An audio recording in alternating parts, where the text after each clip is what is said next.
দিবে। মেয়েটা বলে, হোসেন রে, আমি মনে করেছিলাম লোকটা বাঁচার জন্য হয়তো বলবে আল্লাহ রাসূল মানি না, কিন্তু লোকটা চিৎকার করে বলতেছে, রে ছোট্ট মেয়ে, তোমার কাছে জীবনের দাম বেশি, এই কারণে তুমি এমন কথা বলতেছো। কিন্তু একজন মুসলমানের কাছে জীবনের চাইতে ইমানের দাম বেশি। দরকার হলে ফাঁসির মঞ্চে যাবে মুসলমান, কিন্তু রাষ্ট্রপতির কাছে বাঁচার দরখাস্ত লেগেবে না। ধরে কোন কথা ঠিক কিনা? মতিউর রহমান নিজামীকে উকিল বলেছিল যে আপনি যদি বাঁচতে চান রাষ্ট্রপতির কাছে একটা দরখাস্ত লেখেন, রাষ্ট্রপতি যদি দয়া করে আপনার ফাঁসির দণ্ড মওকুফ করে দেয় তাহলে আপনার ফাঁসি কার্যকর হবে না। মতিউর রহমান নিজামী মুচকি মুচকি হাসে।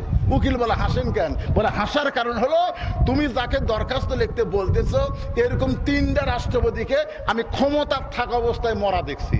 একটা হলো বঙ্গবন্ধু শেখ মুজিবুর রহমান, একটা জিয়াউর রহমান, আর একটা জিল্লুর রহমান। যারা ক্ষমতার থাকতে মরে যায় তাদের কাছে কোনো ইমানদার জীবন ভিক্ষা চাবে না। জীবন ভিক্ষা চাইতে হবে একমাত্র জীবন দেনেওয়ালার কাছে। জোরে কোনো কথা ঠিক না? তখন